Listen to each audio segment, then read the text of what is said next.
নমস্কার, আমি অনাবি। আমার রন্ধনশালায় আপনাদের স্বাগত। আজ দেখাবো খুব তাড়াতাড়ি বানিয়ে নেওয়া যায় এমন একটা রেসিপি, গুজিয়া সন্দেশ। প্রথমে গ্যাসে একটা কড়াই বসালাম। কড়াইটা হালকা গরম হবে, তখন এই কাপের 1.5 কাপ মাপে দুধ আমি দিয়ে দেব। দুধটা হালকা একটু গরম হবে, সেই সময় ওই কাপটারই মাপের 3 কাপ মতো আমি গুঁড়ো দুধ নিয়ে নিয়েছি। সেই দুধটা অল্প অল্প করে দিয়ে আমি কিন্তু মেশাবো। সব দুধটা একসঙ্গে দিয়ে দিলে একদম দলা পাকিয়ে যাবে, মেশানো যাবে না। আর খুব গরম করে কিন্তু মেশাবেন না, হালকা গরম থাকবে, সেই অবস্থাতে কিন্তু মেশানো শুরু করতে হবে। সমানে কিন্তু এইভাবে খুঁটিতে করে নাড়াতে হবে, তা না হলে দলা পাকিয়ে যাবে। পুরো নেড়ে নেড়ে এইভাবে গুঁড়ো দুধটাকে মিশিয়ে নিতে হবে। গুঁড়ো দুধ দিয়ে যে এত সুন্দর একটা রেসিপি হয়, আপনারা না খেলে বিশ্বাস করবেন না। মিষ্টির দোকানের গুজিয়ার থেকেও সুন্দর হয়। আমার এই কথাটা বিশ্বাস করে একবার অন্তত করে দেখুন, অসম্ভব সুন্দর হয়। গুঁড়ো দুধটা চেষ্টা করবেন আমুল স্প্রে দুধ দিয়ে করতে। আমুলিয়া বা অন্য কোনো দুধের যে দুধগুলো চায়ের জন্যে হয়, সেই দুধে কিন্তু এই টেস্টটা আসবে না।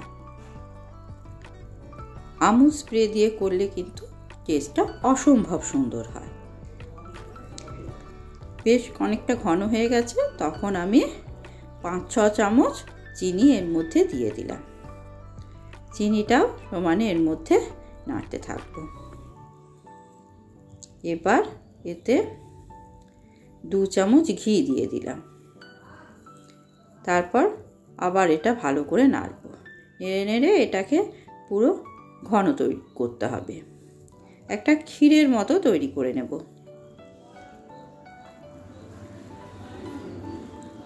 সমানে কিন্তু নেড়ে যেতে হবে, তা না হলে কিন্তু তলায় বসে যেতে পারে।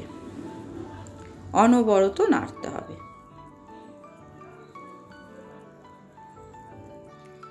দেখুন অনেকটা ঘন হয়ে গেছে।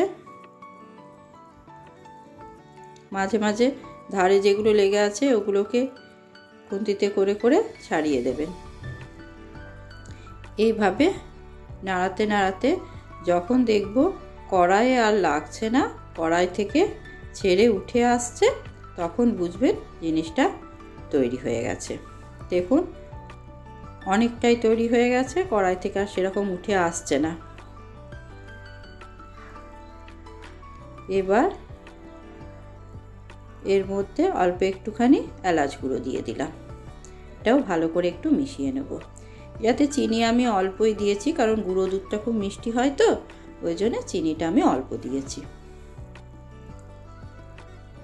ব্যাস দেখুন একদম একটা মন্ডর মতো তৈরি হয়ে গেছে। একটু নরম রাখতে হবে, ঠান্ডা হলে এটা একটু শক্ত হয়ে যাবে। তা না হলে জিনিসটা তৈরি করা যাবে না, পাকানো যাবে না। ব্যাস এলাচটা ভালোভাবে মিশিয়ে দিয়েছি। এবার গ্যাস বন্ধ করে দিলাম।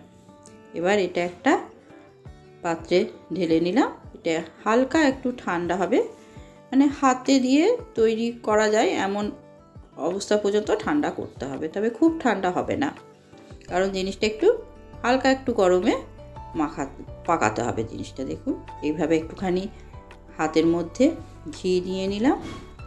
তারপর অল্প অল্প করে নিয়ে এইভাবে লম্বা লম্বা করে নিয়ে এইভাবে একটা শেপ দিয়ে দিলাম।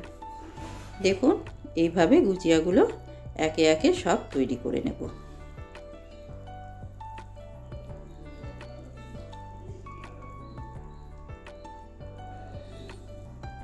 প্রথমে এখন একটু নরম থাকবে, যখন এটা শুকিয়ে যাবে তখন এগুলো একটুখানি ঝরঝরে হয়ে যাবে। এই দেখুন বেশ অনেকক্ষণ হয়ে গেছে, 15-20 মিনিট পর দেখাচ্ছি আপনাদের। এরকম তৈরি হয়ে গেছে। একদম মিষ্টির দোকানের মতনই হবে, কি ওর থেকে ভালো হবে।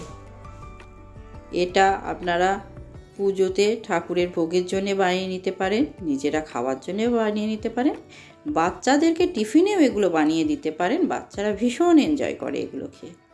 কেমন লাগলো আজকের এই গুজিয়া সন্দেশ রেসিপি জানাবেন। ধন্যবাদ।